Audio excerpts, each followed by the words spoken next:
আসসালামু আলাইকুম এভরিওয়ান, আমি Hiya. Welcome back to my another new video. প্রায় 1.5 মাস পরে আমি একটা নতুন ভিডিও মেক করছি। এই 1.5 মাস আমার পরিবারের উপর দিয়ে, আমার উপর দিয়ে যে একটা খারাপ সময় গেছে ভাই, বলার মতো না। যাই হোক, আল্লাহ যে আমাদেরকে প্রাণে বাঁচায় রাখছে এটাই অনেক। আমার বাসায় ভাই ডাকাতি হয়েছে। ডাকাতি হয়ে আমার বিয়ের যত স্বর্ণ গয়না ছিল আর আমার চিকিৎসার জন্য 2 লাখের মতো টাকা বাসায় ছিল, সেই সব কিছু নিয়ে চলে গেছে। প্রায় 15 লাখ টাকার জিনিস আর নগদ 2 লাখ টাকা নিয়ে চলে গেছে ডাকাত দল। এর মধ্যে আমার আবার মাস্টার্স ফাইনাল পরীক্ষাও ছিল। তো সব মিলে আমি ভীষণই মানসিকভাবে অনেক বেশি ভেঙে পড়েছি। এই সব বিপদ আপদ নিয়েও তারপরে বলছি আলহামদুলিল্লাহ, আমার মা বাবা, আমি যে সুস্থ আছি এইটাই অনেক। তাই ভাবলাম যা গিয়েছে সেটা নিয়ে ভেবে লাভ নাই, সামনে তো আগাতেই হবে। তাই আজ থেকে আবার নতুন করে ভিডিও স্টার্ট করলাম। সকালবেলা আজকে ঘুম থেকে অনেক বেশি দেরি করে উঠেছি। তো আম্মু দুপুরের জন্য যা রান্না করছে সেটা দিয়ে আমি সকালের নাস্তা করছি।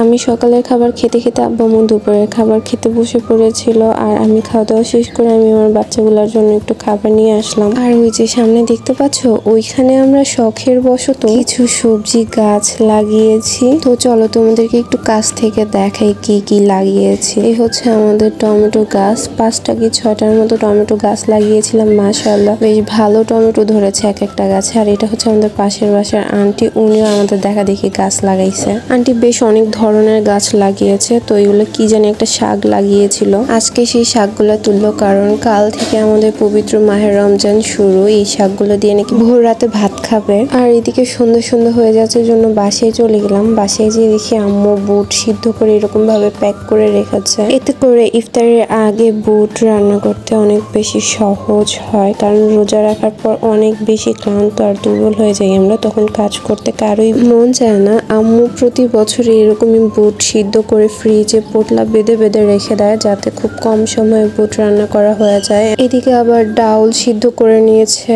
আর চিংড়ি মাছও ভাজি করে নিয়েছে। এগুলো দিয়ে ভোর রাত্রে ভর্তা বানাই খাবে। ভোর রাত্রে কিন্তু আমাদের কারোই বেশি একটা খেতে মন চায় না, ভর্তা হলে তাও একটু বেশি ভাত খাওয়া যায়। আম্মু এই চিংড়ি মাছের ভর্তাটা পাটায় বেটে করবে। তো আমি আম্মুকে বললাম যে আমাকে একটু পাটা মোছা ভাত দাও, কিন্তু এখানে আম্মু আগেই সব ভর্তা মুছে তুলে ফেলছিল। পাটা মোছা তো ভাত হয়নি, শুধু আমি একটু ভাত খেলাম। তবে ভর্তাটা অনেক মজা হয়েছিল। যাই হোক, আজকের মতো ভিডিওটা এখানেই শেষ করছি। ভিডিওটা ভালো লাগলে ভিডিওতে লাইক করে চ্যানেলটা সাবস্ক্রাইব করে দিও। আল্লাহ হাফেজ।